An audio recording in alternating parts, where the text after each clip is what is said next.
നീ വന്നോ? ദേ നിന്റെ അമ്മ ഇവിടെ കുറേ നേരമായി നിന്നെ നോക്കിയിരിക്കുന്നു. ചോറും വിളമ്പി വെച്ച് റോഡിലോട്ട് നോക്കിയിരിക്കാൻ തുടങ്ങിയിട്ടേ ഏതാണ്ട് 1-2 മണിക്കൂറായി കാണും.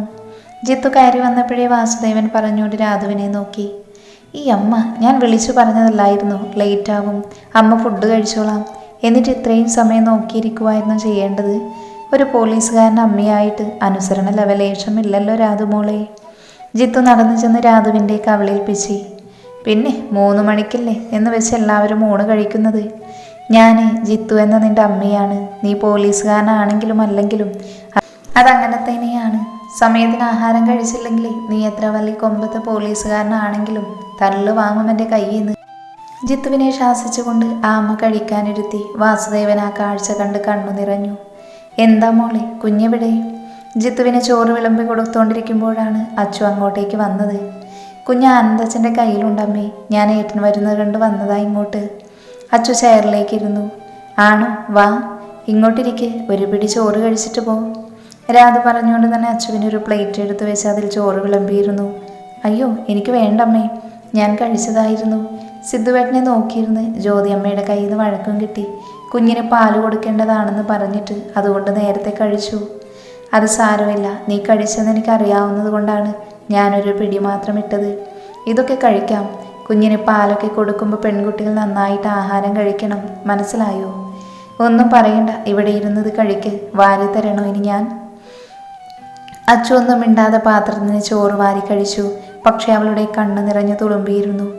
പെട്ടെന്ന് വാരി കഴിച്ച് കൈ കഴുകാൻ പോകുന്നവളെ ചിരിയോടെ നോക്കി ജിത്തു. എന്ത് പറ്റിൻ്റെ മോൾക്ക്? എന്തെങ്കിലും വിഷമമുണ്ടോ അമ്മയുടെ മോൾക്ക്? കൈ കഴുകി പുറത്തേക്ക് പോകാൻ നിൽക്കുന്നവളെ രാധു പിടിച്ചു നിർത്തി. ഒന്നുമില്ല അമ്മേ, ഞാൻ പോകുക, അവിടെ ജ്യോതിയമ്മ തിരക്കും. നിക്കടി പെണ്ണെ അവിടെ, എൻ്റെ അടുത്തുനിന്ന് എവിടേക്കാ നീ ഓടുന്നത്? ഈ ഇരിക്കുന്നതിൻ്റെ ഏട്ടനല്ലേ? അവൻ എൻ്റെ മൂത്ത മകനാണെങ്കിൽ നീ എൻ്റെ 2ാമത്തെ മകളാണ്. അങ്ങനെ എനിക്ക് കാണാനാവൂ? ഒരാണിനെയും 3 പെണ്ണിനെയുമാണ് ഞാൻ പ്രസവിച്ചതെന്ന് ഇനി അങ്ങോട്ട് എല്ലാവരോടും പറയാൻ എനിക്കൊരു മടിയുമില്ല. നിങ്ങൾ 2ആളും എൻ്റെ വയറ്റിൽ പിറന്നില്ലെന്നേ ഉള്ളൂ, മക്കൾ തന്നെയാ. എൻ്റെ ജോ സിദ്ധുമോനെ മൂത്ത മോനായി അല്ലേ കാണുന്നത്. അപ്പം ഞാൻ എൻ്റെ മക്കളെ അവന് കെട്ടിച്ചു കൊടുത്തതാണെന്ന് കരുതിക്കോളാം. നിൻ്റെ അമ്മയാണ് ഞാൻ, ആ സ്ഥാനത്ത് ഇനി കാണാവൂ. പെറ്റമ്മയുടെ എല്ലാ കടമയും ചെയ്ത് ഞാനിനി നിങ്ങളുടെ കൂടെ ഉണ്ടാകുമെന്നും. ഇത് നിൻ്റെ സ്വന്തം വീടാണ്, നിനക്ക് പൂർണ്ണ സ്വാതന്ത്ര്യമുള്ള നിൻ്റെ വീട്. അങ്ങനെയാണ് ഇനി അങ്ങോട്ട്, കേട്ടല്ലോ അമ്മേ? രാധു പറഞ്ഞു തീരും മുൻപേ തന്നെ അച്ചു പൊട്ടിക്കരഞ്ഞുകൊണ്ട് അമ്മയുടെ നെഞ്ചോട് ചേർന്നിരുന്നു. ജിത്തുവുമായി കണ്ട് കണ്ണു തുടച്ചു. അതെ, അപ്പോൾ ഇനി എൻ്റെ മരുമകനെയും കൂട്ടി ഇങ്ങോട്ടേക്കൊന്ന് വിരുന്നിന് വരണം കേട്ടോ. വാസുദേവൻ പറഞ്ഞതും എല്ലാവരുടെയും ചുണ്ടിലൊരു ചിരി വിരിഞ്ഞു. മകളെയും മരുമകനെയും വെറുതെ വിരുന്ന് വിളിച്ചാൽ മാത്രം പോരെ കേട്ടോ, മക്കൾക്കൊരു വിഹിതം കൊടുക്കുകയും വേണം. അത് നീ പറഞ്ഞിട്ട് വേണ്ട എനിക്ക് ചെയ്യാൻ. നീ പറഞ്ഞതുപോലെ 4 മക്കളാണ് നമുക്കെങ്കിൽ എൻ്റെ സമ്പാദ്യം 4ആയി വീതം വെച്ച് കൊടുക്കാൻ എനിക്ക് സന്തോഷമേ ഉള്ളൂ. വാസുദേവൻ പറയുന്നത് കേട്ട് ജിത്തുവിൻ്റെയും അച്ചുവിൻ്റെയും കണ്ണു നിറഞ്ഞു. ഒന്നും വേണ്ടമ്മേ, ഈ സ്നേഹം ഇന്നും ഉണ്ടായാൽ മതി. ഇങ്ങനെ സ്നേഹിക്കാൻ വേറെ ആരുമില്ല ഞങ്ങൾക്ക്. എന്താ അച്ചൂത്, ഞാൻ പറഞ്ഞില്ലേ നിന്റെ പെറ്റമ്മയും പോറ്റമ്മയും ഒക്കെ ഇനി ഞാനാണെന്ന്. ഇനി ഞാനും വാസുവേട്ടനും ഇല്ലാണ്ടാവുന്ന സമയം മാത്രമേ നിങ്ങൾ 2ആളും ആരുമില്ലാണ്ടായി നിങ്ങൾക്കെന്ന് പറയാവൂ, കേട്ടല്ലോ? പൊട്ടിക്കരയുന്ന മകളെ അമ്മ നെഞ്ചോടി ചേർത്ത് പിടിച്ചു. എൻ്റെ സിദ്ധു, ഇത്തിരി കോളം ചോറുണ്ടെങ്കിൽ നിനക്ക് എങ്ങനെയാടാ വയറ് നിറയുന്നത്? ദേ നോക്കിയേ ആനന്ദേട്ടാ, രാവിലെ ഞാൻ വഴക്ക് പറഞ്ഞവനെ കഴിപ്പിച്ചു വിട്ടത്, അതും വെറും 5 ഇഡ്ഡലിയാണ് കഴിച്ചത്. ഇപ്പം ദേ ചോറ് 2 തവി ഇട്ടപ്പോൾ തന്നെ മതിയെന്ന് ജ്യോതി ആനന്ദിനോട് പറഞ്ഞുകൊണ്ട് സിദ്ധുവിനെ നോക്കി പേടിപ്പിച്ചു. സിദ്ധുമോനെ, വയറു നിറയെ വല്ലതും കഴിച്ചിട്ട് ജോലിക്ക് പോന്നീ. കള്ളന്മാരെയൊക്കെ പിടിക്കാൻ പോകണമെങ്കിൽ ആരോഗ്യം വേണ്ടേ? അതിന് വയറു നിറയെ ഭക്ഷണം കഴിക്കണം. അങ്ങനെ അവിടെയും സ്നേഹപ്രകടനം. അമ്മേ, താലികെട്ട് നടത്തുന്ന നെക്സ്റ്റ് വീക്കല്ലേ, അപ്പം അതിന് സ്വർണവും ഡ്രസ്സൊക്കെ എടുക്കാൻ പോവണ്ടേ? സിദ്ധു ചോദിക്കുന്നത് കേട്ടപ്പോൾ ആനന്ദും കുഞ്ഞിനെയും കൊണ്ട് അവർക്കടുത്തേക്ക് ഇരുന്നു. അത് മോനെ, മഹിയേട്ടന് സമയം നോക്കിയിട്ടാണത്രേ സ്വർണവും പുടവയും എടുക്കാൻ പോവുക. അപ്പോൾ അവർ സമയം കുറിക്കാൻ വേണ്ടി അമ്പലത്തിൽ പൂജാരിയുടെ അടുത്ത് പോയിട്ടുണ്ട്. അപ്പോൾ ആ ഡേറ്റിന് തന്നെ നമുക്ക് പോകാം. മോന് ലീവ് കിട്ടുമോ? ഇപ്പോൾ ജോയിൻ ചെയ്തിട്ടല്ലേ ഉള്ളൂ. ഇല്ലമ്മേ, എനിക്ക് മാത്രമല്ല ജിത്തുവിന് ലീവ് കിട്ടുമെന്ന് ഡൗട്ടാണ്. ഇപ്പം ലീവ് എടുത്താലേ കല്യാണത്തിന് പ്രശ്നമാവും. അതുകൊണ്ട് ഞങ്ങൾ എവിടെയാണെന്ന് വെച്ചാൽ ഷോപ്പിലേക്ക് വന്നോളാം. ഡ്യൂട്ടിക്കിടയിൽ ഫ്രീ ടൈം നോക്കി ഇറങ്ങാം, അപ്പോൾ കുഴപ്പമില്ലല്ലോ. അത് മതി മോനെ, വെറുതെ ലീവ് കളയണ്ട. എന്തായാലും വന്നേ പറ്റൂ, നിന്റെ പെങ്ങളുടെ കല്യാണമാണെന്ന് അറിയാലോ. അപ്പം നീയാണ് മുൻപിൽ നിന്ന് നടത്തേണ്ടത്. അവിടെ ജിത്തുവും മുൻപന്തിയിൽ വേണം കേട്ടോ. അതൊക്കെ എനിക്കറിയാം അമ്മേ. ആദിയുടെയും കാർത്തുവിൻ്റെയും കാര്യം പിന്നെ ഞങ്ങളല്ലേ ചെയ്യേണ്ടത്. അമ്മ ഒന്നുകൊണ്ടും ടെൻഷനാവേണ്ട. സിദ്ധു പറയുന്നത് കേട്ട് ആനന്ദും ജ്യോതിയും നിറഞ്ഞ മനസ്സോടെ ചിരിച്ചു. അങ്ങനെ ഡ്രസ്സ് എടുക്കാനുള്ള സമയം കുറിച്ചു. ഇവിടെ എറണാകുളം തന്നെ ഗോൾഡ് എടുക്കണമെന്നുണ്ടോ? നമുക്ക് തൃശ്ശൂർ പോയാലോ? ഇവിടുന്ന് വെളുപ്പിനെ ഇറങ്ങിയാൽ മതി. ഞങ്ങൾക്ക് അങ്ങോട്ടേക്ക് പോവേണ്ട ഒരു ആവശ്യമുണ്ട്. അപ്പോൾ അവിടെ നിന്ന് നമുക്ക് ഗോൾഡും എടുക്കാം. അവിടെ ഞങ്ങളുടെ ഒരു ക്ലോസ് ഫ്രണ്ടിൻ്റെ ജ്വല്ലറി ഉണ്ട്. അപ്പോൾ അവിടെ കയറാം. ജിത്തു പറഞ്ഞുകൊണ്ട് എല്ലാവരെയും നോക്കി. അതിപ്പോൾ ഞങ്ങൾ എന്ത് പറയാനാണ്? നിങ്ങൾക്ക് നല്ലതെന്ന് തോന്നുന്ന തീരുമാനിക്കൂ. വാസുദേവൻ പറഞ്ഞുകൊണ്ട് എല്ലാവരെയും നോക്കി. എല്ലാവരും അതിനോട് യോജിച്ചിരുന്നു. അപ്പോൾ അങ്ങനെ തന്നെ തീരുമാനിക്കാം. എല്ലാവരും കാലത്ത് തന്നെ എഴുന്നേൽക്കണം. നേരത്തെ പുറപ്പെടാനുള്ളതാ. കുറേ ദൂരമുണ്ട്. അതെ, ഞാനും അത് പറയാനിരിക്കുമായിരുന്നു. നാളെ നേരത്തെ ഇറങ്ങാം. ഒരുപാട് ആളുകളെ ഒന്നും ക്ഷണിക്കുന്നില്ലെങ്കിലും വളരെ ക്ലോസ് ആയ ആളുകളെ വിളിക്കണം. പിന്നെ അമ്മയെ തറവാട്ടിൽ നിന്നും കൊണ്ടുവരണം. അതാണ്. സൂര്യൻ പറഞ്ഞതിനെ മഹിയും അനുകൂലിച്ചു. അത് വേണം. കുറച്ചാളുകളെയെങ്കിലും വിളിക്കണമല്ലോ. അച്ഛനെയും ചേട്ടനെയും ഒക്കെ വിളിക്കണോ എന്നുള്ള സംശയത്തിലായിരുന്നു ഞാൻ. എന്തായാലും അച്ഛനെയും ഏട്ടനെയും ശോഭ ചേച്ചിയെയും വിളിച്ചു പറയണം. വരില്ലായിരിക്കാം, പക്ഷേ പറയേണ്ടതിൻ്റെ കടമയല്ലേ. ആനന്ദ് നിറഞ്ഞ കണ്ണ് തുടച്ചുകൊണ്ടാണ് പറഞ്ഞത്. നീ വിളിക്കാനന്ദു, അവർ വരും. മഹി അയാളെ സമാധാനിപ്പിച്ചു പറഞ്ഞു. ഭവിയേട്ട, ഞാനൊരു കാര്യം ചോദിച്ചാലേ സത്യം പറയുമോ? രാത്രി തറവാട്ടുകുളത്തിനരികിൽ ഇരിക്കുമ്പോഴാണ് ബഷി ഏട്ടനോട് ചോദിക്കുന്നത്. എന്താടാ ബഷി കാര്യം? നീ ചോദിക്ക്. നിന്നോട് ഇതുവരെ ഞാൻ കള്ളം പറഞ്ഞിട്ടുണ്ടോ? ഭവി തോർത്തെടുത്ത് കുളത്തിലേക്ക് ഇറങ്ങിക്കൊണ്ട് പറഞ്ഞു. ഏയ്, ഏട്ടൻ ഇതുവരെ കള്ളമൊന്നും എന്നോട് പറഞ്ഞിട്ടില്ല. പക്ഷേ ഇതിനു മുൻപ് ഞാൻ ഈ കാര്യം പലതവണ ചോദിച്ചപ്പോഴൊക്കെ ഒഴിഞ്ഞു മാറി പോയിട്ടുണ്ട്. പക്ഷേ ഇന്നെനിക്ക് സത്യം അറിയണം. ഭവി ഒന്ന് മുങ്ങി നിവർന്ന് സംശയത്തോടെ ബഷിയെ നോക്കി. എന്താടാ അങ്ങനെ ഒരു ചോദ്യം? അത് ചോദിക്കുമ്പോഴും ഭവിയുടെ ചുണ്ടിൽ ഒരു ചെറുപുഞ്ചിരി ഉണ്ടായിരുന്നു. എനിക്ക് ചോദിക്കാനുള്ളത് എന്താണെന്ന് ഏട്ടനറിയാം. അത് ഏട്ടൻ്റെ മുഖം കണ്ടാൽ മനസ്സിലാവും. അതെ, രുദ്രയെക്കുറിച്ച് തന്നെയാ. ഏട്ടനിടയ്ക്ക് പറയാറുള്ള രുദ്ര, ആദി രുദ്ര എല്ലാവർക്കും ആദിയാണ്. പക്ഷേ ഏട്ടന് മാത്രം രുദ്രയാണ്. എനിക്ക് തന്നെ ചെറുതായിരിക്കുമ്പോൾ കണ്ട ഓർമ്മയേ ഉള്ളൂ. പക്ഷേ ഏട്ടൻ അവളുടെ എല്ലാ കാര്യങ്ങളും അറിയാം. +2 റിസൾട്ട് വരുന്നെന്ന് പറഞ്ഞ് ഏട്ടന് ഇവിടെ ടെൻഷൻ അടിച്ചതും MBAക്ക് എറണാകുളത്തെ ഏത് കോളേജിലാണ് നല്ലതെന്ന് തിരക്കിയതൊക്കെ ഈ പറഞ്ഞ രുദ്രയ്ക്ക് വേണ്ടി തന്നെ ആയിരുന്നില്ലേ? പ്രണയമാണെങ്കിൽ ഏട്ടനൊന്ന് ഉറപ്പിച്ചോ. ചെറിയച്ഛൻ ഒരിക്കലും ആദിയെ ഈ തറവാട്ടിലെ സന്തതിയായി, അത് മനോഹരെന്ന് സ്വന്തം ജ്യേഷ്ഠൻ്റെ മകനായ ഭവിഷ്യന് തരാൻ പോകുന്നില്ല. ഇനി അഥവാ അവർക്ക് ഓക്കെ ആണെങ്കിൽ തന്നെ നല്ല ബുദ്ധിയുള്ള ആൺപിള്ളേർ അവളെ വളച്ചിട്ടുണ്ടാവും. ചിലപ്പോൾ ഇപ്പോൾ കല്യാണം കഴിഞ്ഞിട്ടുണ്ടാവും. ഏട്ടനിവിടെ രുദ്ര രുദ്ര എന്ന മന്ത്രവും ജപിച്ച് ചിരിച്ചുകൊണ്ട് വെള്ളത്തിൽ കിടക്ക്. ഭവി ചിരിയോടെ തന്നെ നോക്കുന്നത് കണ്ട് ദേഷ്യം വന്നു തുടങ്ങിയിരുന്നു ബഷിക്ക്. കാശിനാഥല്ലേ നീ പറഞ്ഞ ആള്? ദേവമംഗലത്ത് മഹാദേവൻ്റെയും ലക്ഷ്മിയുടെയും ഒരേ ഒരു മകൻ കാശിനാഥ് മഹാദേവ്, KR ഗ്രൂപ്പ്സിൻ്റെ MD. എൻ്റെ രുദ്രയ്ക്ക് കാവൽ നിൽക്കാൻ മാണിക്യമംഗലത്ത് മഹാദേവ നാരായണൻ കൽപ്പിച്ചയച്ച പഴയാളി. എങ്കിൽ നീ കേട്ടോ, ഏത് കൊമ്പത്ത് തമ്പുരാൻ വന്നാലും ആദിരുദ്രയുടെ കഴുത്തിലൊരു താലി വീഴുന്നുണ്ടെങ്കിൽ അത് ഭവിഷ് മനോഹറിൻ്റെ കൈ കൊണ്ടാവും. അതിൽ മാറ്റം വന്നാൽ പിന്നെ ഞാനില്ല. ഇത് ഭവിഷിൻ്റെ വാക്കാ. ഭവിഷിൻ്റെ വാക്കുകളിൽ ആ തറവാട് തന്നെ വിറകൊള്ളുന്നതായി തോന്നി ബഷിക്ക്. ഒന്നും മിണ്ടാതെ തിരിഞ്ഞു നടക്കുന്ന ബഷിയെ ഒന്ന് നോക്കി ഒന്നുകൂടെ മുങ്ങി നിവർന്നു ഭവി. കണ്ണ, ഞങ്ങളൊന്ന് ഓഫീസിൽ പോയിട്ട് അങ്ങോട്ടേക്ക് എത്തിക്കോളാം, നിങ്ങൾ ഇറങ്ങിക്കോ. സിദ്ധു കാശിയോട് പറഞ്ഞുകൊണ്ട് കാറിൻ്റെ ചാവി അവന് കൊടുത്തു. അതിരാവിലെ തന്നെ തൃശ്ശൂരിലേക്ക് പോകാൻ റെഡിയായി നിൽക്കുകയാണ് എല്ലാവരും. ഇനി വൈകിക്കേണ്ട, ഇറങ്ങിക്കോ. അച്ഛയുടെ മുത്തുമണിയെ ടാറ്റ പോകുവാണോടാ കള്ള. അമ്മേ, കുഞ്ഞിൻ്റെ പാമ്പറൊക്കെ എടുത്തല്ലോ അല്ലേ? അല്ല, അമ്മ നേരത്തെ അച്ഛനോട് പറഞ്ഞ ലിസ്റ്റിൽ പാമ്പർ പറഞ്ഞില്ല, അതാണ് ഞാൻ ചോദിച്ചേ. എൻ്റെ സിദ്ധു, നിൻ്റെ അച്ഛനെ പോലെ തുടങ്ങിയോ നീയും? ഞാനെല്ലാം എടുത്തു.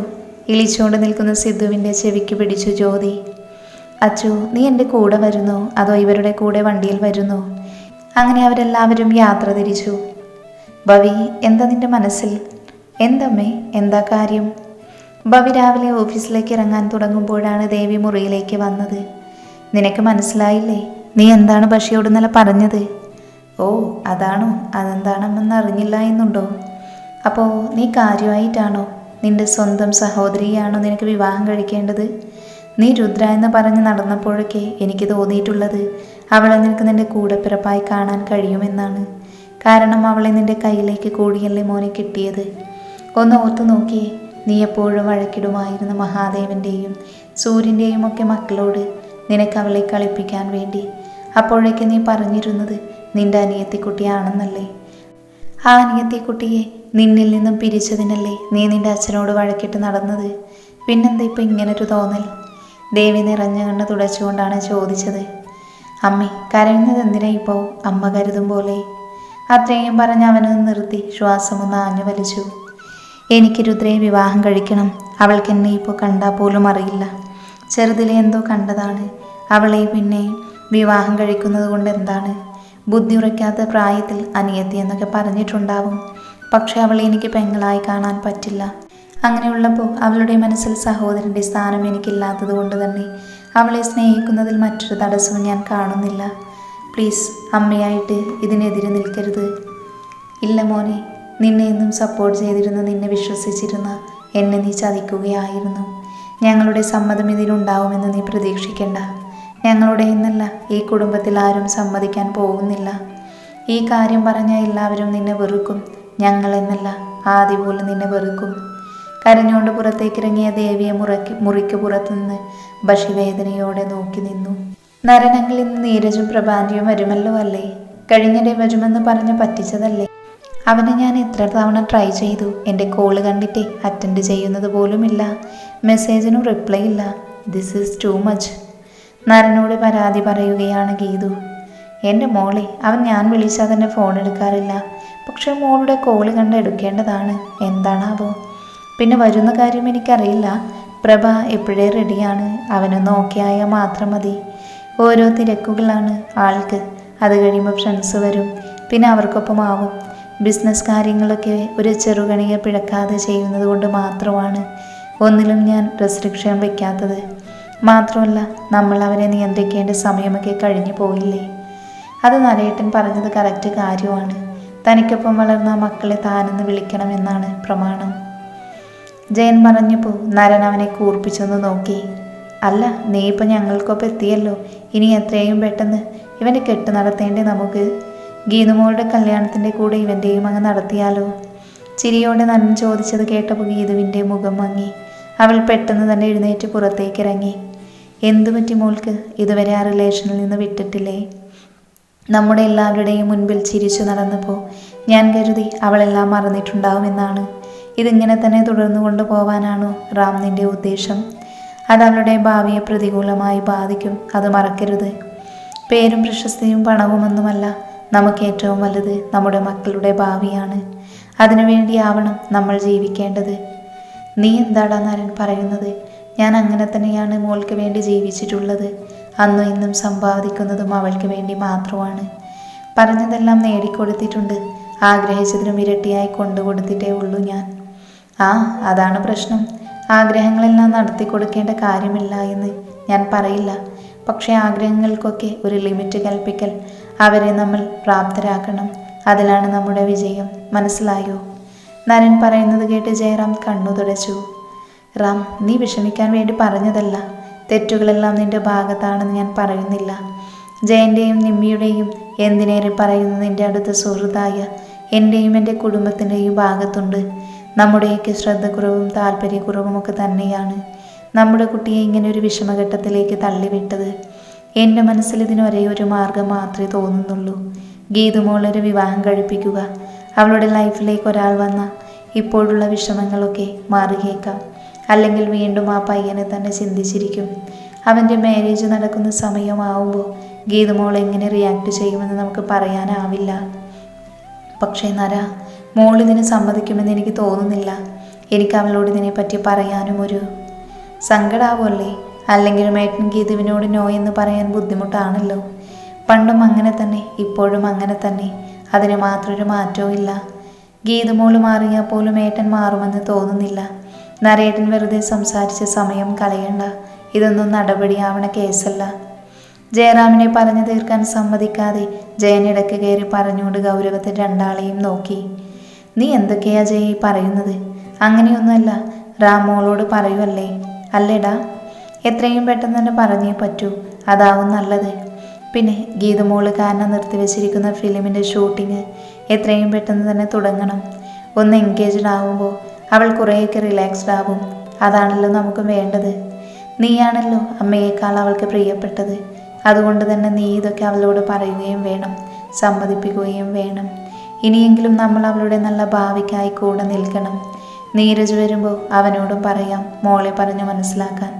ചിലപ്പോൾ നമ്മൾ പറയുന്നതിലും എഫക്റ്റ് ചെയ്യുക അവർ ഫ്രണ്ട്സ് സംസാരിക്കുമ്പോഴായിരിക്കും. നരൻ പറഞ്ഞപ്പോൾ ജയറാമും ജയനും ആശ്വാസത്തോടെ പരസ്പരം നോക്കി.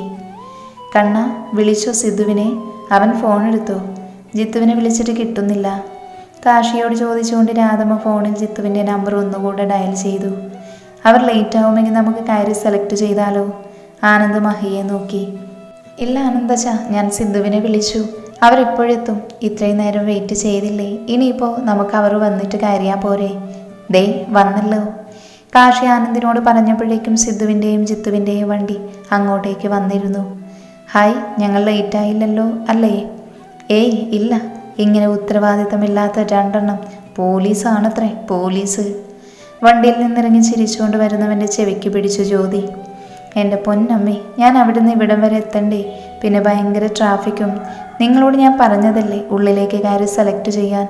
എന്നിട്ട് ഇങ്ങനെ ഇവിടെ നിൽക്കേണ്ട വല്ല കാര്യവും ഉണ്ടായിരുന്നു? അവിടെ ഞങ്ങൾ വിളിച്ചു പറഞ്ഞിട്ടുണ്ടായിരുന്നല്ലോ. നിങ്ങൾ വന്നിട്ട് കയറാമെന്ന് കരുതി. പിന്നെ ആരും ബ്രേക്ക്ഫാസ്റ്റ് കഴിച്ചിട്ടില്ലല്ലോ. എല്ലാവരും വന്നിട്ട് ഒന്നിച്ച് സെലക്ട് ചെയ്ത് ബ്രേക്ക്ഫാസ്റ്റ് കഴിക്കാമെന്ന് വിചാരിച്ചു. അത് കേട്ട് ജിത്തു ചിരിച്ചുകൊണ്ട് മുൻപിൽ കാണുന്ന ജ്വല്ലറിയിലേക്ക് നടന്നു. ഏട്ടൻ എന്തിനാ അങ്ങനെയൊക്കെ പറഞ്ഞ് അമ്മയെ വിഷമിപ്പിച്ചേ? ഏട്ടൻ പറഞ്ഞതൊക്കെ കാര്യങ്ങളായിരിക്കാം, പക്ഷെ അവരൊക്കെ പഴയ ആളുകളല്ലേ. ഇപ്പം അതൊക്കെ പറഞ്ഞാൽ അവർക്ക് മനസ്സിലാവണമെന്നില്ലല്ലോ. അതുമാത്രമല്ല ഇപ്പം ആദിയുടെ മാരേജും ഫിക്സ് ചെയ്തിരിക്കുകയല്ലേ. ബഷ പറയുന്നത് കേട്ട് ഭവ്യ ചിരിച്ചുകൊണ്ട് അവനെ നോക്കി. മാരേജ് ഫിക്സ് ചെയ്തോട്ടെ, കല്യാണം കഴിഞ്ഞിട്ടൊന്നും ഇല്ലല്ലോ. ഞാൻ പറഞ്ഞല്ലോ നിന്നോട് രുദ്രയെ ഒരാൾ വിവാഹം കഴിക്കുന്നുണ്ടെങ്കിൽ അത് ഭവിഷ് തന്നെയായിരിക്കും. അതിനി അവളുടെ സമ്മതം പോലും വേണ്ടെനിക്ക്. അല്ല, നീ എങ്ങനെ അറിഞ്ഞു കല്യാണം ഫിക്സ് ചെയ്ത കാര്യമൊക്കെ? അത് ചെറിയച്ഛൻ വിളിച്ചു പറഞ്ഞിരുന്നു അച്ഛനോട്. അവർ സംസാരിക്കുന്നത് കേട്ടതാണ്. നീ എന്തായാലും ഈ കാര്യമോർത്ത് തലമുണ്ടാക്കേണ്ട. ആരൊക്കെ എതിർത്താലും രുദ്ര നിന്റെ ഏട്ടത്തിയായി ഇവിടെ വരിക തന്നെ ചെയ്യും. അവർ ഫിക്സ് ചെയ്ത് വെച്ചിരിക്കുന്ന ഡേറ്റിൽ കാശിനാഥന് തന്നെ താലി കെട്ടുമെന്ന് ആരും ഗണിച്ചു പറഞ്ഞിട്ടൊന്നുമില്ലല്ലോ. തന്നെ നോക്കി നിറഞ്ഞു ചിരിക്കുന്ന അനുജനെ ഒന്ന് കണ്ണുറുക്കി കാട്ടിയവൻ അകത്തേക്ക് പോയി.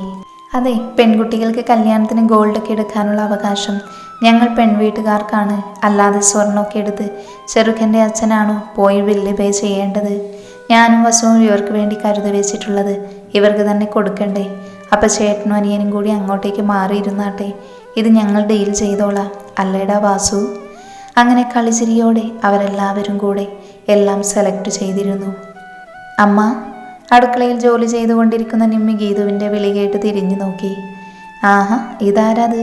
സൂപ്പർ സ്റ്റാർ ഗീതിക റാമാണോ? അപ്പോൾ എൻ്റെ മകൾക്ക് കിച്ചണിലേക്കുള്ള വഴിയൊക്കെ അറിയാമല്ലോ. നിമ്മി പറഞ്ഞപ്പോൾ ഗീതു ചിരിച്ചുകൊണ്ട് അമ്മയുടെ കവിളിൽ നുള്ളി. ഈ വീട് പണിതത് എൻ്റെ ഡിസൈനിലാണെന്ന് സൂപ്പർ സ്റ്റാർ ഗീതിക റാമിൻ്റെ അമ്മ നിർമ്മല റാമിന് അറിയാത്തതാണോ പിന്നെ ഇങ്ങോട്ട് വന്നത്? ഡാഡി പറഞ്ഞല്ലോ അമ്മ എന്തോ സീരിയസ് ആയി പറയാൻ എന്നെ അന്വേഷിച്ചു എന്ന്. അപ്പം പിന്നെ ഇവിടുത്തെ നിമ്മിയെ കാണാൻ കിച്ചണിൽ തന്നെ വരണ്ടേ ഞാൻ? ഡാഡി പറഞ്ഞത് കറക്റ്റാണ്. എനിക്ക് ഗീതു മോളോടൊരു കാര്യം പറയാനുണ്ട്. പക്ഷേ അത് ഇവിടെ നിന്ന് പറയുന്നില്ല. വാ, നമുക്ക് ടെറസിൽ പോവാം. നിമ്മ പറഞ്ഞുകൊണ്ട് ഗ്യാസ് ഓഫാക്കി. സൂക്ഷിക്കണേ മുകളിലേക്ക് കയറുമ്പോൾ, അല്ലെങ്കിൽ മോളമ്മയുടെ കയ്യിൽ പിടിച്ചു. നിമ്മി പറഞ്ഞുകൊണ്ട് ഗീതുവിൻ്റെ കയ്യിൽ പിടിച്ചു. മുകളിലേക്കുള്ള പടി കയറുമ്പോൾ ഗീതു അറിയുകയായിരുന്നു താൻ നഷ്ടപ്പെടുത്തിയ പെറ്റമ്മയുടെ സ്നേഹവും സംരക്ഷണവുമൊക്കെ. എന്തമ്മയ്ക്ക് പറയാനുള്ളത്? എന്താണെങ്കിലും പറഞ്ഞോളൂ. പറയാൻ പോകുന്നത് എന്താണെങ്കിലും അത് ഞാൻ സാധിച്ചു തന്നിരിക്കും. ഗീതു പറഞ്ഞത് കേട്ട് നിമ്മി ചിരിച്ചു. അത് പിന്നെ ഒരിക്കൽ സിനിമയിൽ അഭിനയിക്കരുതെന്ന് പറഞ്ഞ് ഞാൻ മോളെ വിലക്കിയിരുന്നു. പക്ഷേ ഇന്ന് ഇത്രയും കഴിവുള്ള ഒരു ആക്ട്രസ് എന്ന കാരണം കൊണ്ടായാലും വരുന്ന പ്രൊജക്റ്റുകളെല്ലാം ഒഴിവാക്കി വിടുന്നു എന്ന് പറയുന്നത് നിന്നെ സ്നേഹിക്കുന്ന ആളുകളെ സംബന്ധിച്ചിടത്തോളം വലിയ സങ്കടം ഉണ്ടാക്കുന്നൊരു കാര്യമാണ്. എനിക്കെൻ്റെ മോളെ ബിഗ് സ്ക്രീനിൽ കാണാനാണിഷ്ടം, അല്ലാതെ ഇങ്ങനെ വീട്ടിൽ അടച്ചിരിക്കുന്ന കുട്ടിയായി കാണാനല്ല. അതുകൊണ്ട് അമ്മയുടെ മോളൂട്ടി അമ്മയ്ക്ക് വേണ്ടി വീണ്ടും മോളുടെ പാഷനിൽ ആക്റ്റീവ് ആകണം. നിമ്മി പറഞ്ഞു നിർത്തിയപ്പോൾ ഗീതു ചിരിച്ചുകൊണ്ട് അമ്മയുടെ കയ്യിൽ പിടിച്ചു. പറഞ്ഞില്ലേ ഞാൻ, അമ്മ പറയുന്നത് എന്തു തന്നെയായാലും സാധിച്ചു തരുമെന്ന്. പിന്നെന്താ ഇത്രയും അധികം എക്സ്പ്ലനേഷൻ? പക്ഷേ ഇനി ഒരു കാര്യം കൂടിയുണ്ട്. ഗീതുവിൻ്റെ ചുണ്ടിൽ ഒരു ചിരി വിരിഞ്ഞു. മനസ്സിലായി. മനസ്സിലുണ്ടായിരുന്ന ഇഷ്ടവും വാശിയുമൊക്കെ മാറ്റിവെച്ച് ഒരു മാരേജിന് സമ്മതിക്കണം, അത്രയല്ലേ ഉള്ളൂ. ശരിക്കും പറഞ്ഞ അമ്മ എതിർത്തുകൊണ്ടും പിന്നെ കാശിനാഥ് താല്പര്യം കാണിക്കാത്തത് കൊണ്ടും ഒക്കെയാണ് എനിക്ക് വാശിയായതും ആ ബന്ധം തന്നെ വേണമെന്ന് പറഞ്ഞതും. അതുകൊണ്ട് ഇനി അതിന് ഞാൻ വാശി പിടിക്കില്ല. നിങ്ങൾ തീരുമാനിച്ചോളൂ, എനിക്ക് സമ്മതമാണ്. ഗീതു പറയുന്നത് കേട്ട് നിമ്മി തൻ്റെ നിറഞ്ഞ കണ്ണുകൾ തുടച്ചുകൊണ്ട് മകളെ കെട്ടിപ്പിടിച്ചു. ട്രയൽ റൂമിന് മുൻപിൽ ഫ്ലോർ വൃത്തിയാക്കാൻ ഉപയോഗിക്കുന്ന വണ്ടി പോലുള്ള എന്തോ ഒന്ന് കിടക്കുന്നുണ്ട്. പെട്ടെന്ന് അത് ഓണായതും ഞെട്ടിപ്പോയിരുന്നു. മെഷീൻ ഓണാകുമ്പോഴുള്ള ഒരു ശബ്ദത്തിൽ നിന്നും വരുന്നത് അസ്വസ്ഥത ഉണ്ടാക്കുന്നത് പോലെ തോന്നി. അത്രയ്ക്കും തിരക്കുണ്ടായിരുന്ന മാളിൽ ട്രയൽ റൂമിനടുത്ത് മാത്രം ആരും ഉണ്ടായിരുന്നില്ല എന്നുള്ളത് ശ്രദ്ധിച്ചുകൊണ്ട് തന്നെയാണ് ആദ്യ ഡോറ് തുറന്നത്. റൂമിനകത്തേക്ക് കാലെടുത്ത് വെക്കും മുൻപേ ആരോ അവളെ അകത്തേക്ക് പിടിച്ചു തള്ളിയിരുന്നു. ഒച്ച ഉയർത്താൻ പോലും സമ്മതിക്കാത്ത വിധം വാപത്ത് പിടിച്ച് കൈരണ്ടും പിറകിലേക്ക് ലോക്ക് ചെയ്തവൾ അറിഞ്ഞു. ആരാണ് തന്നെ പിടിച്ചു വെച്ചിരിക്കുന്നതെന്നോ എന്താണ് സംഭവിക്കുന്നതെന്നോ അറിയാത്തത് കൊണ്ട് കുതറിക്കൊണ്ടിരുന്നു അവൾ. ആരുടെയോ കൈ തൻ്റെ കവിളിൽ ശക്തിയായി പതിഞ്ഞതറിഞ്ഞതും അടുത്ത നിമിഷം ആദ്യ ബോധം അറിഞ്ഞ് താഴേക്ക് വീണിരുന്നു. നരനെങ്കിൽ നീരജ് വിളിച്ചിരുന്നു എന്നെ. അവനും പ്രഭാന്റിയും ഓൺ ദ വേ ആണത്രേ, പെട്ടെന്ന് എത്തുമെന്നാ പറഞ്ഞേ. പ്രഭ വിളിച്ചിരുന്നു മോളെ, നീരജിനെ വിളിച്ചിട്ടെടുത്തതേയില്ല. പക്ഷേ മോളെ വിളിച്ചുവല്ലേ, അപ്പോൾ കൂട്ടുകാരിയെ വിളിക്കാൻ അവന് തിരക്കൊന്നും ഇല്ലല്ലേ. വരുന്ന വിവരം എന്നെ വിളിച്ചു പറഞ്ഞില്ലെങ്കിലേ അവനെ ഞാൻ കൊന്നേനെ, അതവന് നന്നായിട്ടറിയാം. അത് പേടിച്ച ചെറുക്കൻ എന്നെ വിളിച്ചത് കാര്യം പറഞ്ഞത്. ഗീത ജയനു നേരെ തിരിഞ്ഞ് പറഞ്ഞുകൊണ്ട് ജയറാമിനരികിലേക്ക് നടന്നു. ഭയങ്കര ഹാപ്പിയാണല്ലോ ഡാഡിയുടെ മോള്. പിന്നല്ലാതെ, എത്ര നാളായി ആ ഇഡിയറ്റിനെ ഒന്ന് കണ്ടിട്ട്. ഇപ്പോഴല്ലേ അവൻ ഫ്രീ ആയത്. ഒന്നുമില്ലെങ്കിലും അവൻ എൻ്റെ ചൈൽഡ്ഹുഡ് ഫ്രണ്ടല്ലേ. ആ, അത് മോള് പറഞ്ഞത് കറക്റ്റാ. എന്തായാലും അവൻ വരട്ടെ. ഈ വരവിൽ അവൻ എവിടെയെങ്കിലും ഒന്ന് തളച്ചിട്ടിട്ടേ വിടുന്നുള്ളൂ. അങ്കിൾ ഉദ്ദേശിച്ചത് മാരേജിനെ കുറിച്ചാണോ?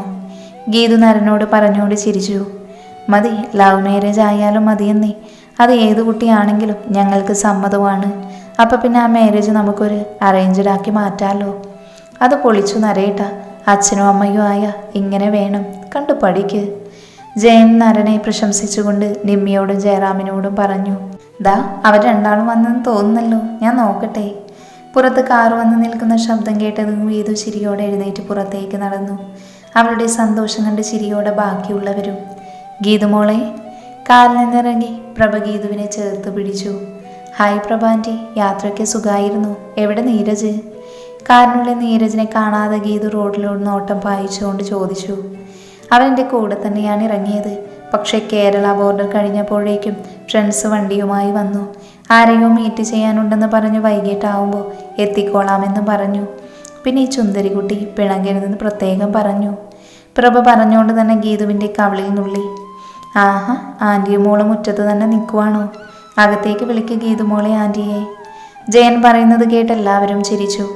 പോടാ അവിടുന്ന്, ഇത് ഞങ്ങളുടെയും കൂടെ വീടല്ലേ, അകത്തേക്ക് വിളിക്കാൻ ഞാൻ ഗസ്റ്റൊന്നും അല്ലല്ലോ. അല്ല ഗീതുമോളെ. പ്രഭ ഗീതുവിനെ ചേർത്ത് പിടിച്ചു. പിന്നല്ലാതെ, അല്ലേലും ഇപ്പം ചെറിയച്ഛൻ പറയുന്നതൊക്കെ ചീറ്റി പോകുക. ഗീതു ജയനെ കളിയാക്കിക്കൊണ്ട് അകത്തേക്ക് കയറി. കാത്തു, ആദി എവിടെ? കാശി കാർത്തുവിനടുത്ത് വന്നുകൊണ്ട് ചോദിച്ചു. ആദി, അവൾ ജ്യോതിയമ്മയുടെ അടുത്തില്ലേ? അവിടെ ഇല്ല കാർത്തു, അതല്ലേ ചോദിച്ചത്. അല്ല കണ്ണേട്ടാ, അവൾ ട്രയൽ റൂമിൽ ഡ്രസ്സ് മാറാൻ പോയിട്ട് അമ്മയെ അത് കാണിക്കാൻ. എന്തൊക്കെയാ നീ പറയുന്നത്? അവൾ എവിടെയാ, ഒന്ന് തെളിച്ചു പറ. കാർത്തു പേടിയോടെ തപ്പിത്തടയുന്നത് കണ്ട് കാശി ടെൻഷനോടെ ചുറ്റും കണ്ണോടിച്ചു. കണ്ണേട്ടാ, ആദ്യം ട്രയൽ റൂമിൽ പോയതാണ്. ഞാൻ കരുതിയത് അവൾ ഡ്രസ്സ് മാറി അമ്മയുടെ അടുത്തേക്ക് പോയെന്നാ, അവൾ പേടിയോടെ പറഞ്ഞു. കാശിയും സിദ്ധുവും ടെൻഷനോടെയാണ് അങ്ങോട്ടേക്ക് നടന്നത്. മുഖത്ത് വെള്ളം വീണതും ആദ്യം കണ്ണ് ചുമ്മി തുറന്നു. മുൻപിൽ ആരെയും കാണാതെ അവളൊന്ന് പേടിച്ചു. തലയ്ക്ക് വല്ലാത്ത ഭാരം അനുഭവപ്പെട്ടതും കണ്ണൊന്നുകൂടെ മുറുക്കി അടച്ചു തുറന്നവൾ പതിയെഴുന്നേറ്റ് ചുറ്റും നോക്കി. ഒന്ന് ഉച്ചത്തിൽ കരയാൻ തോന്നി ആദിക്ക്. ദൈവമേ, ഞാനിതെവിടെയാ? അമ്മയും അച്ഛനും പേടിക്കുന്നുണ്ടാവും. വാ മുറുക്കെ പൊത്തിപ്പിടിച്ചു ആദി. കരയുന്ന ശബ്ദം കേട്ട് തന്നെ ആരെങ്കിലും ഉപദ്രവിക്കാൻ വരുമോ എന്നവൾക്ക് ഭയം തോന്നി. ചുറ്റും ഇരുട്ടാണ്. അവൾ പതിയെ മുൻപിലേക്ക് നടന്നു. താനെങ്ങനെ ഇവിടെ എത്തി? ട്രയൽ റൂമിനുള്ളിൽ വെച്ച് ആരായിരിക്കും എന്നെ ഉപദ്രവിച്ചത്? ഇതെവിടെയാണ് ഞാൻ? മനസ്സിലുള്ള ഓരോ ചോദ്യങ്ങൾ ചോദിച്ചുകൊണ്ട് അവൾ മുൻപിലേക്ക് നടന്നു. സമയം പോകുന്തോറും കണ്ണിലേറിട്ട് പതിയെ നേരിയ വെളിച്ചത്തിന് വഴിമാറുന്നതറിഞ്ഞവൾ ചുറ്റും നോക്കി. ഒരു വലിയ ഹാളാണെന്ന് മനസ്സിലായവൾ ചുറ്റും വാതിൽ പരതി. വാതിൽ കണ്ടു, ആരോ പുറത്തുനിന്ന് പൂട്ടിയിട്ടുണ്ട്. ഫാൻ കറങ്ങുന്നത് അവൾ അറിയുന്നുണ്ടായിരുന്നു. ഇവിടെ ആരും ഇല്ലെങ്കിൽ പിന്നെ തൻ്റെ മുഖത്ത് വെള്ളം തളിച്ചത് ആരാണ്? ഇനി തനിക്ക് തോന്നിയതാണോ? മുഖത്ത് തൊട്ടു നോക്കി ആദി. അല്ല, വെള്ളം തളിച്ചതാരോ? ഷോള് കൊണ്ട് മുഖമൊന്ന് ഒപ്പി അവൾ. കാറ്റിലുലയുന്ന കർട്ടൻ കണ്ടവളുടെ മുഖം തെളിഞ്ഞു. ഓടിച്ചെന്ന് ആ കർട്ടൻ മാറ്റി നോക്കിയവൾ. പ്രതീക്ഷിച്ച് തെറ്റിയില്ല, ജനാലയാണത്. കുറ്റിയെടുത്ത് ജനല പതിയെ തുറന്നു. അത്ഭുതം കൊണ്ട് അവളുടെ കണ്ണു തിളങ്ങി. റോഡാണ് മുൻപിൽ കാണുന്നത്. പക്ഷെ അടുത്ത നിമിഷം അവൾ തിരിച്ചറിഞ്ഞു, താൻ എവിടെയാണ് ബോധം മറഞ്ഞു വീണത്. അതേ സ്ഥലത്ത് തന്നെയാണുള്ളതെന്ന്. ജനാല മുഴുവൻ തുറന്നിട്ടവൾ റൂമിലേക്ക് വെളിച്ചം അരിച്ചു കയറി. അതൊരു വലിയ ഹാള്. നിറയെ തുണികളും ബോക്സുകളും ഉപയോഗശൂന്യമായ ബൊമ്മകളുമൊക്കെയുള്ള സ്റ്റോർ റൂം പോലെയാണ്. കയ്യിൽ കിട്ടിയ പേപ്പർ ചുരുട്ടിയെടുത്തവൾ താഴെ റോഡിലേക്ക് എറിഞ്ഞു. ഇല്ല, ആരും കണ്ടില്ല. വീണ്ടും അടുത്ത പേപ്പർ ചുരുട്ടിയവൾ താഴേക്കെറിഞ്ഞു. അവളുടെ കണ്ണുകൾ ചുറ്റും പരതി റൂമിനൊരറ്റത്തായി കിടക്കുന്ന മേശയിലുടക്കി. ഓടി അവിടേക്ക് ചെന്നു. കയ്യിൽ കിട്ടിയൊരു ഡ്രസ്സ് എടുത്ത് ജനലിനടുത്തേക്ക് തിരിഞ്ഞോടി. ഡ്രസ്സ് ചുരുട്ടി താഴേക്കെറിഞ്ഞു. റോഡിലേക്ക് തന്നെ വീണ ആരൊക്കെയോ വണ്ടി നിർത്തി മുകളിലേക്ക് നോക്കുന്നുണ്ട്. ജനലിനുള്ളിലൂടെ കൈയൊന്ന് പുറത്തേക്ക് വീശി കാണിച്ചു. ആരൊക്കെയോ നോക്കുന്നുണ്ട് മുകളിലേക്ക്. ആദ്യം വീണ്ടും താഴേക്കിടാൻ വേണ്ടി ഡ്രസ്സ് കയ്യിലെടുത്ത് തിരിഞ്ഞതും ആരോ ഡോറ് തുറന്നതും ഒരുമിച്ചായിരുന്നു. എന്തോ പറയാനുണ്ടെന്ന് പറഞ്ഞ് എല്ലാവരെയും ഇവിടെ പിടിച്ചിരുത്തിയിട്ട് രണ്ടാളും കണ്ണിൽ കണ്ണിൽ നോക്കിയിരിക്കുവാണല്ലോ. ഗീതു ചിരിയോടെ പ്രഭയും നരേനും മാറി മാറി നോക്കി. അത് മോളെ, അങ്കിളിനും ആൻറ്റിക്കും എല്ലാവരോടൊരു കാര്യം പറയാനുണ്ട്. സ്പെഷ്യലി മോളോടാണ് പറയാനുള്ളത്. ഇതെന്താ ആൻറ്റി, എന്നോട് എന്തെങ്കിലും പറയാൻ ആൻറ്റിക്ക് ഇത്രയധികം വളച്ചു കെട്ടേണ്ട കാര്യമുണ്ടോ? സ്ട്രെയിറ്റായിട്ട് കാര്യം പറ. പ്രഭ വെപ്രാളപ്പെടുന്നത് പോലെ തോന്നിയതും അവരെ കംഫർട്ടാക്കാനെന്ന പോലെ ഗീതു പറഞ്ഞു. അത് പിന്നെ മോളെ, മോളുടെ സാഹചര്യങ്ങളൊക്കെ ഞങ്ങൾക്ക് നന്നായി മനസ്സിലാവും. നീ എനിക്ക് സ്വന്തം മകളെ പോലെ തന്നെയാണ്. എങ്കിലും ദേ ചേച്ചി, പിന്നെ അങ്ങോട്ട് ചോദിക്ക്. പ്രഭ ചേച്ചി എൻ്റെ മകൻ്റെ ഭാര്യയായിട്ട് ഞങ്ങളുടെ വീട്ടിലേക്ക് വരാമോ എന്ന്. ജയൻ പറയുന്നത് കേട്ടതും ഗീതുവിൻ്റെ മുഖത്ത് വല്ല ഞെട്ടലൊന്നും ഉണ്ടായില്ല എന്ന് മാത്രമല്ല, അവളുടെ മുഖത്ത് ഒരു ചിരിയും ഉണ്ടായിരുന്നു. ചുറ്റിനും ഇരുന്നവർക്ക് ഗീതുവിൻ്റെ തെളിഞ്ഞ മുഖം ഒരു പ്രതീക്ഷയായിരുന്നു. മൗനം സമ്മതമായി എടുത്തോട്ടെ മോളെ ഞങ്ങൾ. ചിരിയോടെ പ്രഭ ചോദിച്ചപ്പോൾ ഗീതുവും ചിരിച്ചു. ഡാഡിയും അമ്മയും കണ്ടുപിടിക്കുന്ന ആളിനെ മാരേജ് ചെയ്യാമെന്നേ ഞാൻ കരുതിയിട്ടുള്ളൂ. അത് നീരജാണെങ്കിലും എനിക്ക് പ്രശ്നമൊന്നുമില്ല. പക്ഷെ നീരജിന് ഓക്കെയാണോ എന്ന് എനിക്കറിയില്ല. എൻ്റെ ഊഹം ശരിയാണെങ്കിൽ അവന് മറ്റാരോടോ അഫെയർ ഉണ്ടാവണം. അറിയില്ല എനിക്ക്. എന്തായാലും അവൻ വരട്ടെ. ചിരിയോടെ പറഞ്ഞിട്ട് എഴുന്നേറ്റ് പോകാൻ ഒരുങ്ങിയവളെ കയ്യിൽ പിടിച്ചു നിർത്തി ജയറാം. അങ്ങനെ അങ്ങ് പോയാലോ? ഡാഡിക്കും അമ്മയ്ക്കും ഒന്നും വേണ്ടിയല്ല. മോൾക്ക് മനസ്സുകൊണ്ട് നീരജിനെ സ്നേഹിക്കാൻ കഴിയുമോ എന്നാണ് ഞങ്ങൾക്കറിയേണ്ടത്. അങ്ങനെയാണെങ്കിൽ മാത്രമേ ഞങ്ങൾ ഇതുമായി മുൻപോട്ട് പോകുന്നുള്ളൂ. നിങ്ങൾ രണ്ടാളുമാണ് ഒരുമിച്ച് ജീവിക്കേണ്ടവർ. ആ നിങ്ങൾക്ക് പൂർണ്ണ സമ്മതമാണെങ്കിൽ മാത്രമേ ഞങ്ങൾ ഈ പ്രൊപ്പോസലുമായി മുൻപോട്ട് പോകുന്നുള്ളൂ. ഗീതു നിറഞ്ഞ ചിരിയോടെ ജയറാമിൻ്റെ കൈവെടി വീച്ച് ഫോണെടുത്ത് പുറത്തേക്ക് ഇറങ്ങി. ഗീതു മോൾക്ക് താല്പര്യമില്ലെന്നാണോ ഇനി? ഒന്നും പറഞ്ഞില്ലല്ലോ. പ്രഭ വെപ്രാളത്തോടെ ഗീതു പോയ വഴിയെ നോക്കി. അത് കൊള്ളാം എൻ്റെ പ്രഭേച്ചി. ഗീതുമോള് പറഞ്ഞില്ലേ സമ്മതമാണെന്ന്. പിന്നെയും അതിന് ടെൻഷനാവുന്നത് എന്തിനാ? നീരജിന് ഓക്കെയാണോ അല്ലയോ എന്നറിയാത്തത് കൊണ്ടാവാം ഇപ്പം ഗീതുമോളൊന്നും പറയാതെ പോയത്. അവൻ വരട്ടെ, എന്നിട്ട് അവർ രണ്ടാളും സംസാരിച്ച് തീരുമാനിക്കട്ടെ. അല്ലാതെ നമ്മൾ ചുറ്റുമിരുന്ന് സമ്മതമാണോ എന്ന് ചോദിക്കുന്നതിൽ എന്ത് കാര്യമാണ്? ജയൻ പറഞ്ഞു തീരും മുൻപേ തന്നെ ഗീതു ഓടി വന്ന് ചെറിയച്ഛൻ്റെ കവളിൽ ഒന്ന് മുത്തിയിരുന്നു. എടി കള്ളി, ജയൻ ചിരിയോടെ വിളിച്ചതും ഗീതു ചമ്മലോടെ മുറിയിലേക്ക് പോയി. ആഹാ, അപ്പം അതാണ് കാര്യം. നീരജിൻ്റെ മനസ്സറിഞ്ഞാലേ ഗീതുമോളി സമ്മതിക്കുകയുള്ളൂ. അവന് സമ്മതമാവുകയുള്ളൂ. ഫ്രണ്ടാണെന്നൊക്കെ പറഞ്ഞാലും ഗീതുമോളോട് അവനൊരു പ്രത്യേക താല്പര്യമുള്ളതായി എനിക്ക് തോന്നിയിട്ടുണ്ട്. എന്തായാലും അവൻ വരട്ടെ. നരൻ പറഞ്ഞുകൊണ്ട് എല്ലാവരെയും നോക്കി ചിരിച്ചു. മാണിക്യമംഗലം തറവാടിന് മുറ്റത്തൊരു കാറ് വന്നു നിന്നു. ഉമ്മറത്തിരിക്കുകയായിരുന്ന മനോഹറും ദേവിയും പരസ്പരം നോക്കി. കാറിൽ നിന്ന് ആട്ടുത്തമുള്ളൊരു സ്ത്രീ ഇറങ്ങി. കയ്യിലും കഴുത്തിലും ആഭരണങ്ങളോടും വില കൂടിയ സാരിയും മുഖത്ത് ചേരാത്ത രീതിയിലുള്ള മേക്കപ്പും ചെയ്തൊരു രൂപം. ശോഭേജി, ദേവി പറയുന്നത് കേട്ടത് മനോഹർ കസേരയിൽ നിന്ന് എഴുന്നേറ്റ് മുറ്റത്തേക്ക് നോക്കി. മനോഹരേട്ടാ, ദേവേട്ടത്തി. ചിരിയോടെ തങ്ങൾക്കടുത്തേക്ക് നടന്നു വരുന്ന ശോഭയെ പകപ്പോടെയും സംശയത്തോടെയും നോക്കി മനോഹരും ദേവിയും. ഇതെന്ന് രണ്ടാളും എന്നിങ്ങനെ സൂക്ഷിച്ചു നോക്കുന്നത്? ഇന്ന് അപ്പച്ചു വരുന്ന പ്രമാണിച്ച് രണ്ടാളും ഓഫീസിലൊന്നും പോവാതെ ഇവിടെ ഉണ്ടായിരുന്നു. പുറത്തേക്ക് ഇറങ്ങി വന്ന ബഷിയെയും ഭവിയെയും കണ്ടതും അവർ നേരെ തിരിഞ്ഞു ശോഭ. അപ്പച്ചി വരുമെന്ന് അറിഞ്ഞിരുന്നു, പക്ഷെ ഇത്രയും പെട്ടെന്ന് വരുമെന്ന് കരുതിയില്ല. ബഷി പറഞ്ഞത് പൊട്ടിച്ചിരിച്ചു ശോഭ. ഭവി പുച്ഛത്തോടെ മുഖം വെട്ടിച്ചു.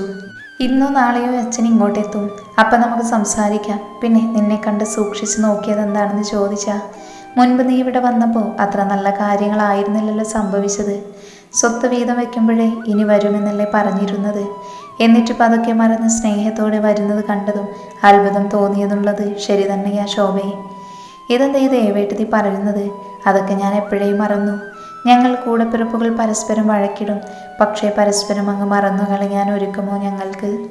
ദേവേട്ടത്തിയെ വേണമെങ്കിൽ ഏട്ടന് കറിവേപ്പില പോലെ വലിച്ചെറിയാം, പക്ഷെ എന്നെ അങ്ങനെ പറ്റുമോ? രക്തബന്ധമാണ്, അതങ്ങനെ തേച്ചാലും മായ്ച്ചാലും പോവില്ല, അല്ലേ ഏട്ടാ?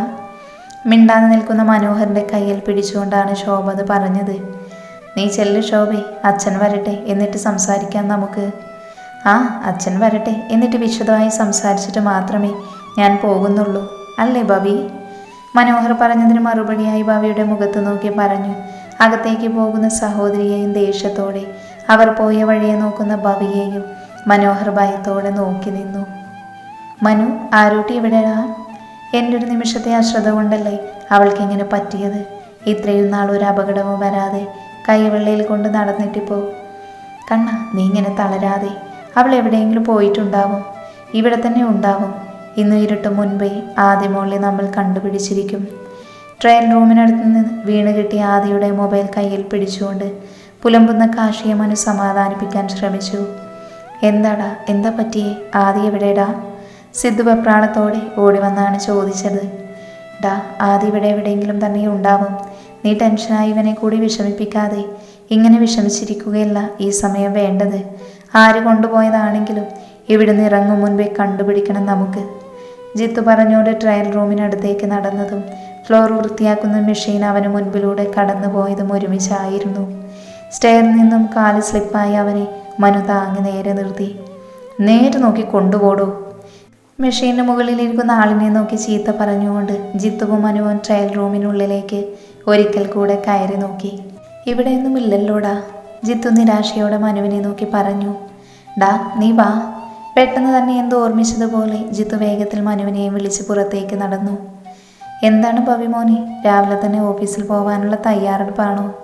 ഭവിയുടെ മുഖത്ത് പുച്ഛം നിറഞ്ഞു. അപ്പച്ചി ചെല്ല്, വന്നതല്ലേ ഉള്ളൂ. കണക്കും കാര്യങ്ങളൊക്കെ പറയാനുണ്ട്. പക്ഷെ ഇപ്പോഴല്ല, കേൾക്കേണ്ടവരൊക്കെ വരട്ടെ ആദ്യം, എന്നിട്ടല്ലേ ബാക്കിയൊക്കെ. ഓ, അങ്ങനെയാണോ? എന്തായാലും ഭവിമോന് പറയാനുള്ളതൊക്കെ കേട്ടിട്ടേ അപ്പച്ചി പോകുന്നുള്ളൂ. ആരെങ്കിലും വന്നെന്നോ പോയെന്നോ കരുതി ഞാനെന്തിന് ഇവിടെ നിൽക്കണം? എനിക്കെൻ്റെ ജോലിക്ക് പോകേണ്ട പിന്നെ. ഓ, അങ്ങനെയാണോ? എങ്കിൽ ഈ അപ്പച്ചി പറയുന്നു മോനിന്ന് ജോലിക്ക് പോവില്ല.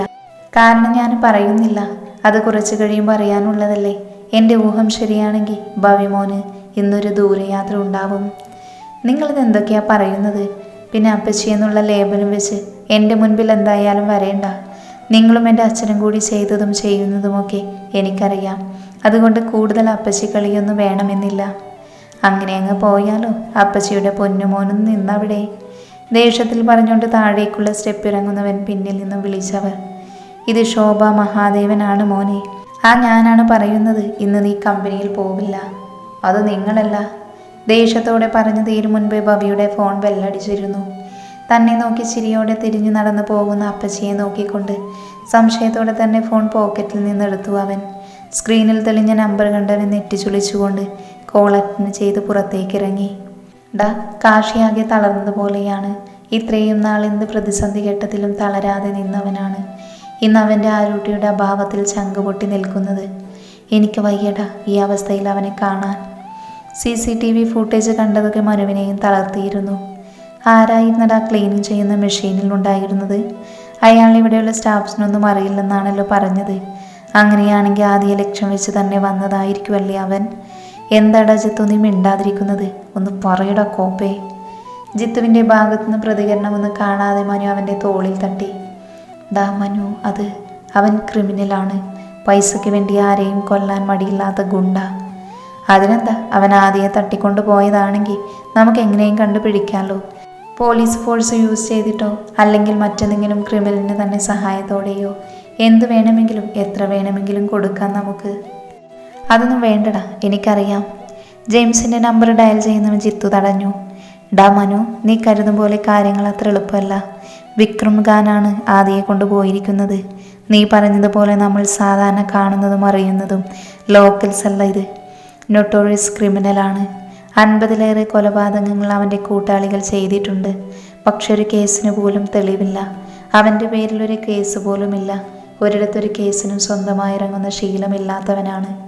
ആദിയെ കൊണ്ടുപോവാൻ അവൻ വന്നിട്ടുണ്ടെങ്കിൽ ഇതിനു പിന്നിൽ മറ്റെന്തോ ഉണ്ട്. ഒന്നുകിൽ ഇത് നമ്മളിൽ ആർക്കോ വേണ്ടി ഒരുക്കിയ കെണിയാണ്, അല്ലെങ്കിൽ ആദിയെ മാത്രം ലക്ഷ്യം വെച്ചുള്ളത്. ജിത്തു പറയുന്നത് കേട്ട് മനു ഒന്ന് ഞെട്ടിയെങ്കിലും CCTV ഫൂട്ടേജിന് തൻ്റെ മൊബൈലിലേക്ക് പകർത്തിക്കൊണ്ടവൻ കാശിയുടെ അടുത്തേക്ക് നടന്നു. ഡാ മനു, ആരാണെന്നും എന്താണെന്നും ഒക്കെ അറിഞ്ഞില്ലേ? ഇനി കണ്ണൻ നോക്കിക്കോളും അവൻ്റെ ആരൂട്ടിയെ. നമ്മളൊന്ന് കൂടെ നിന്നാ മതി. പിന്നിൽ നിന്ന് വിളിച്ചവനെ നോക്കി ചിരിയോടെ പറഞ്ഞു. മനു തിരിഞ്ഞു നടന്നു. അച്ചു, കാത്തു, രണ്ടാളും ഇവിടെ തന്നെ ഇരിക്ക്. ഇപ്പം തൽക്കാലം നമുക്ക് അച്ഛനെയും അമ്മയെയും ഒന്നും അറിയിക്കണ്ട. അതുകൊണ്ട് നമ്മൾ രണ്ടാളും ഇവിടുന്ന് കുറച്ചു നേരം മാറി നിൽക്കുന്നതാണ് നല്ലത്. നിങ്ങളുടെ കൂടെയാണ് ആദ്യമോളുള്ളതെന്ന് പറയാം. ഇല്ലെങ്കിൽ പിന്നെ എല്ലാവരും ടെൻഷനാവും. മനുവൻ ജിത്തുവിനെ അച്ചൂട്ടിനെയും കൊണ്ട് ഇപ്പോൾ വരും ഇങ്ങോട്ടേക്ക്. ഞാനോ കണ്ണനോ വിളിച്ചതിന് ശേഷം തിരികെ വന്നാൽ മതി. കേട്ടല്ലോ? പിന്നെ രണ്ടാളും ടെൻഷനാവേണ്ട. ആദ്യം ആരാണ് ട്രാപ്പ് ചെയ്തതെന്നുള്ള വിവരമൊക്കെ നമുക്ക് കിട്ടിക്കഴിഞ്ഞു. അതുകൊണ്ട് തന്നെ എത്രയും പെട്ടെന്ന് അവളെ നമ്മൾ കണ്ടുപിടിക്കും. സിദ്ധുവേട്ടാ. തങ്ങൾ കാറിലിരുത്ത് തിരിഞ്ഞു നടക്കുന്നവനെ വെപ്രാളത്തോടെ അച്ചു വിളിച്ചു. പേടിക്കേണ്ട അച്ചു, നീ വേണം കാത്തുവിനെ സമാധാനിപ്പിക്കാൻ. നീ കരയുന്നത് കാണുമ്പോൾ അവളും ടെൻഷനാവുകയുള്ളൂ. ആദ്യം എത്രയും പെട്ടെന്ന് നമ്മൾ കണ്ടുപിടിക്കും. രണ്ടാളും ധൈര്യമായിരിക്കെ. അത്രയും പറഞ്ഞവൻ തിരിഞ്ഞു നടന്നു. തൻ്റെ തോളിലേക്ക് ചാഞ്ഞു കരയുന്നവളെ ചേർത്ത് പിടിച്ചു അച്ചു. ആരാ അമ്മേ? കൈമാറ്റി. മുറിയിലിരിക്കുകയായിരുന്ന ഗീതുവിൻ്റെ കണ്ണാരോ പിന്നിൽ നിന്ന് പൊത്തി പിടിച്ചു. കൈയെടുന്ന് മാറ്റാൻ അവൾ ശ്രമിക്കുന്നുണ്ടെങ്കിലും കഴിയുന്നുണ്ടായിരുന്നില്ല. കിടന്ന് കുതറാതെ പെണ്ണെ, ഇത് ഞാനാടി, നീരജ്. നിനക്കൊരു ബിഗ് സർപ്രൈസ് കൊണ്ട് വന്നിട്ടുണ്ട് ഞാൻ. കാണണ്ടേ? ചെവിക്കരികിൽ നീരജിൻ്റെ ശബ്ദം കേട്ടതൊന്ന് പുളഞ്ഞെങ്കിലും പെട്ടെന്ന് തന്നെ ചാടി എഴുന്നേറ്റ് അവനെ നോക്കിയവൾ. എപ്പോൾ വന്നു? അവനെ അടിമുടി നോക്കിക്കൊണ്ട് ഗീതു ചോദിച്ചു. Just now. ഇങ്ങനെ റൂമിൽ കയറി പാത്തിരുന്നാലേ താഴെ ആരൊക്കെ വന്നെന്നോ പോയെന്നോ അറിയാൻ പറ്റില്ലല്ലോ. അതൊക്കെ പോട്ടെ, ഒരു 5 മിനിറ്റ്സ് തരാം. അതിനുള്ളിൽ റെഡിയായി വാ. നമുക്ക് അത്യാവശ്യമായി ഒരിടം വരെ പോവാനുണ്ട്. നിനക്കൊരു ഗിഫ്റ്റായിട്ടാണ് ഞാൻ വന്നത്. അത് വേണ്ടേ നിനക്ക്? വേഗം വാ. ഡാ, എന്ത് ഗിഫ്റ്റ്? എവിടേക്ക് പോവാനാ?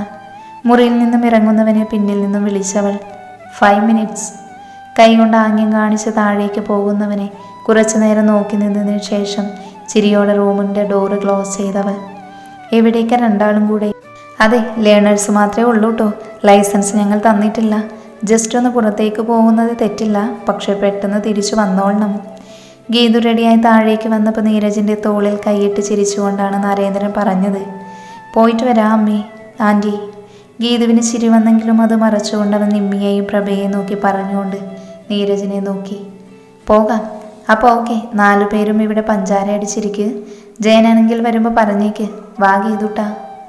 നീരജ് തന്നെ വിളിച്ചു കേട്ട് ഗീതു ഒരു നിമിഷം ഒന്ന് ഞെട്ടിയെങ്കിലും മുഖത്തെ ചിരി മായാതെ തന്നെ അവൾ എല്ലാവരെയും നോക്കി പുറത്തിറങ്ങി. ആരാ വന്നത്? പുറത്ത് വണ്ടി വന്ന ശബ്ദം കേട്ട് ശോഭ മുറിയിൽ നിന്ന് പുറത്തേക്ക് ഇറങ്ങിക്കൊണ്ട് ദേവിയോട് ചോദിച്ചു. ആരാണെന്ന് അറിയണമെങ്കിലേ കൊമ്പത്ത് നിൽക്കാതെ താഴേക്ക് ഇറങ്ങി വരണം എൻ്റെ സൽപുത്രി. അകത്തേക്ക് കയറി വരുന്ന ആളിനെ കണ്ട് നടുങ്ങിപ്പോയിരുന്നു ശോഭ. അച്ഛൻ? അതെ, അച്ഛൻ തന്നെ, ദേവമംഗലത്ത് മഹാദേവൻ. എന്തെങ്കിലും സംശയമുണ്ടോ ആവോ ശോഭ തമ്പുരാട്ടിക്ക്? തന്നെ നോക്കി ഗൗരവത്തിൽ ചോദിക്കുന്ന അച്ഛനെ ശോഭ അല്പം പേടിയോടെ തന്നെ അടിമുടി നോക്കി. പ്രായം 80 അടുത്തിട്ടുണ്ടാവണമെങ്കിലും തൻ്റെ അച്ഛൻ്റെ ശബ്ദത്തിലും രൂപത്തിലും കാണുന്ന ദൃഢത ശോഭയെ ഭയപ്പെടുത്തുന്നത് തന്നെയായിരുന്നു. ആഹാ, അച്ഛനെപ്പോൾ വന്നു? ഞാനും എത്തിയതേ ഉള്ളൂ. അച്ഛൻ വിളിച്ചപ്പോൾ തന്നെ പുറപ്പെട്ടു. അല്ലെങ്കിലും എന്നും അച്ഛൻ്റെ ഒരു വിളിക്കപ്പുറം ഓടി വരാൻ കാത്തു നിൽക്കുന്ന ഞാൻ മാത്രമാണല്ലോ. എന്നിട്ടും എന്നോടൊരു കൂറുമില്ല താനും. പരിഭവം ഭാവിച്ച് പറഞ്ഞോട് പടിയിറങ്ങി വരുന്നവളെ കണ്ട് താഴ്ന്ന മനോഹറും ദേവിയും പരസ്പരം നോക്കി. അച്ചാച്ചാ. റെഡിയായി ഹാളിലേക്ക് വന്ന് ബഷി മഹാദേവനെ കണ്ട് സന്തോഷത്തോടെ വിളിച്ചു. 10 മണിയൊക്കെ കഴിഞ്ഞല്ലോ, നീ ഇന്ന് ലീവാണോ? ചിരിയോടെ തൻ്റെ അടുക്കിലേക്ക് വന്ന ബഷിയുടെ ഗൗരവത്തോടെയാണ് അദ്ദേഹം ചോദിച്ചത്. ഇല്ലല്ല, ഞാനതേ ഇറങ്ങുവാ. ഇന്ന് കുറച്ച് ലേറ്റായി പോയതാ. ബഷിയുടെ മുഖത്ത് ചിരി മാഞ്ഞു എന്ന് മാത്രമല്ല പേടിയോടെ തലകുനിക്കുകയും ചെയ്തു. ഇന്ന് കുറച്ച് ലേറ്റായിരുന്നു. അതിന് നീ എന്നാണ് കറക്റ്റ് സമയത്ത് ഓഫീസിൽ പോയിട്ടുള്ളത്?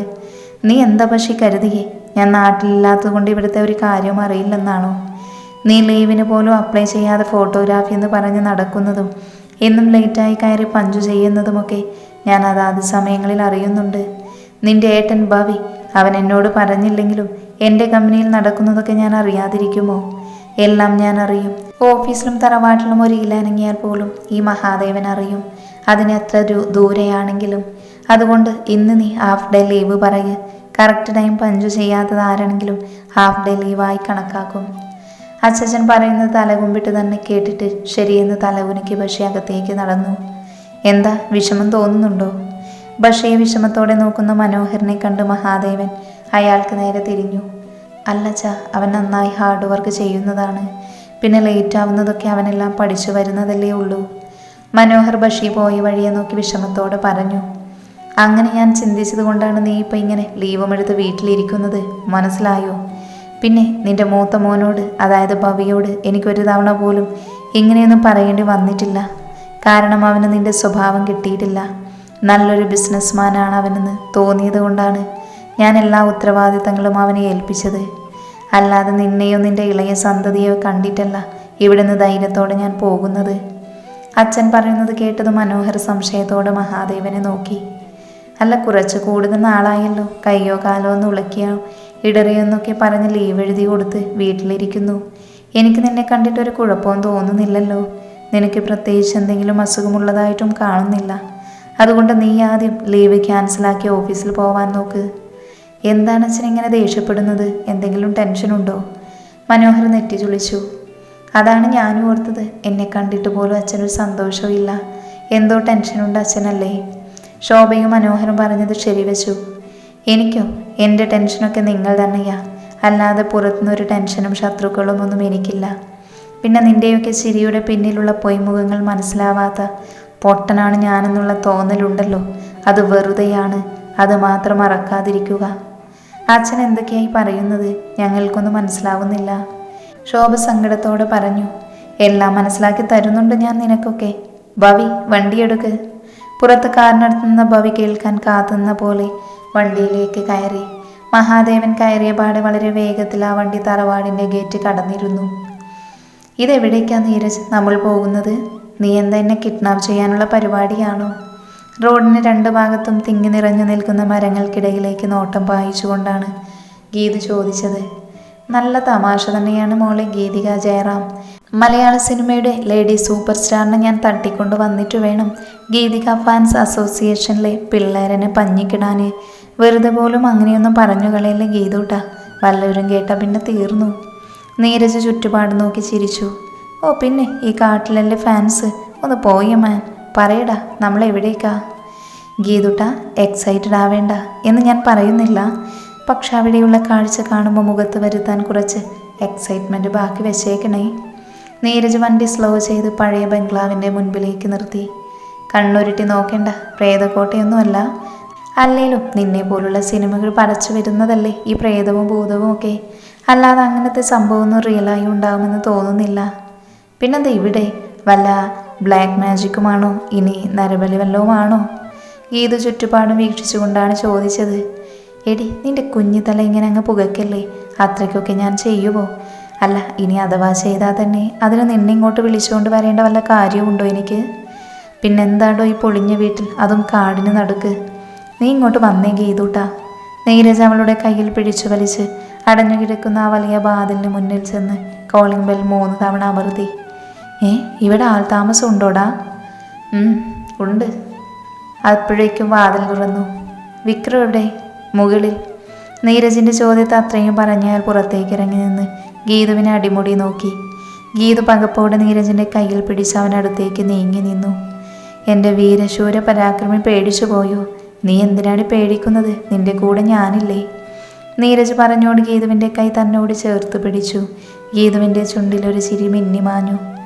ഇവരൊക്കെ എന്താ ക്രിമിനൽസ് ആണോ? ഇവരെന്താ നമ്മളിങ്ങനെ നോക്കുന്നേ? അകത്തെ സ്റ്റെയർ കയറുമ്പോൾ കസേരയിൽ ഇരിക്കുന്നവർ തങ്ങളെ തന്നെ സൂക്ഷിച്ചു നോക്കും പോലെ തോന്നി അവൾക്ക്. ഈ സ്റ്റെപ്പും ക്രിമിനൽ ലുക്കും ഉള്ളവരെയെല്ലാം കണ്ടിട്ട് നിന്റെ മൂവിയിലെ കിഡ്നാപ്പിംഗ് സീൻ പോലെ തോന്നുന്നുണ്ടോ നിനക്ക്? എങ്കിൽ അത് തന്നെയാ ഇവിടെയും ദേ നോക്കിയേ, മുറ്റത്തൊരു മൈന. നീരജ് വിരൽ ചൂണ്ടിയ ഭാഗത്തേക്ക് നോക്കിയതും ശ്വാസമെടുക്കാൻ പോലും ആകാതെ ആ കാഴ്ച കണ്ടു നിന്നവൾ. ആദിരുദ്ര. ഗീതു ആ പേര് പറഞ്ഞതും ചിരിച്ചുകൊണ്ട് നിന്ന നീരജിൻ്റെ മുഖഭാവം വന്യതയിലേക്ക് മാറി. അവൻ്റെ കണ്ണിൽ പകയെരിഞ്ഞു.